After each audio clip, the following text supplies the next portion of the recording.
আসসালামু আলাইকুম বন্ধুরা, আমি আব্দুল আজিজ আছি আপনাদের সাথে। আর আপনারা দেখছেন অনলাইন সেবা A to Z YouTube channel. বন্ধুরা, আপনি কি আপনার ভোটার আইডি কার্ডের ঠিকানা পরিবর্তন করতে চান? ভাবছেন কিভাবে করবেন?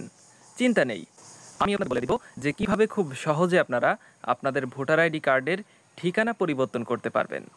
কেন আপনি আপনার ভোটার আইডি কার্ডের ঠিকানা পরিবর্তন করতে চাচ্ছেন? নতুন বাসস্থানে স্থানান্তরিত হলে, শিক্ষা বা চাকরির জন্য অন্য কোথাও আপনাদের বসবাস করতে হলে, পুরাতন ভোটার আইডি কার্ডের ঠিকানায় সমস্যা থাকলে, প্রয়োজনীয় কাগজপত্র, পুরাতন ভোটার আইডি কার্ড, জাতীয় পরিচয়পত্রের কপি, নতুন ঠিকানা প্রমাণক হিসেবে বাসা ভাড়া চুক্তিপত্র অথবা বিদ্যুৎ বিল অথবা গ্যাস বিল, পানি বিল, সিটি কর্পোরেশন, পৌরসভা মেয়র অথবা ইউনিয়ন পরিষদের চেয়ারম্যান কর্তৃক একটি নাগরিকত্ব সনদপত্র, প্রযোজ্য ক্ষেত্রে পাসপোর্ট সাইজের ছবি এবং ডিজিটাল অনলাইনকৃত জন্ম নিবন্ধন সনদপত্র, প্রযোজ্য ক্ষেত্রে আপনার পিতার ভোটার আইডি কার্ডের ফটোকপি।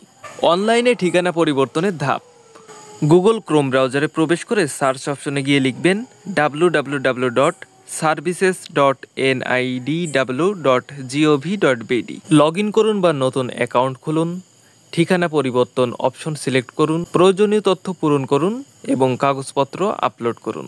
অনলাইনে আবেদন পদ্ধতি।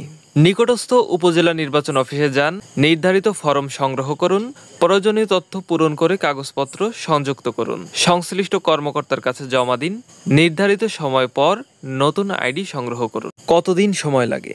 অনলাইনে আবেদনের ক্ষেত্রে সাধারণত 7 থেকে 15 দিন সময় লাগবে, আর অফলাইন আবেদনের ক্ষেত্রে সাধারণত 15 থেকে 30 দিন সময় লাগবে। সাধারণ সমস্যার সমাধান। যদি আবেদন বাতিল হয়, ভুল তথ্য সংশোধন করে পুনরায় আবেদন করুন। যদি সার্ভারের সমস্যা হয়, অফিস সময়ের মধ্যে চেষ্টা করুন বা নিকটস্থ নির্বাচন অফিসে যান। আবেদন প্রক্রিয়া কত খরচ হয়? সাধারণত নামমাত্র ফি, তবে এটি পরিবর্তন হতে পারে। আপনার ভোটার আইডি ঠিকানা পরিবর্তন এখন আর কঠিন নয়। যদি এই তথ্য সহায়ক মনে হয় তাহলে লাইক দিন, শেয়ার করুন এবং চ্যানেলটি সাবস্ক্রাইব করে আমাদের পাশে থাকুন। ধন্যবাদ।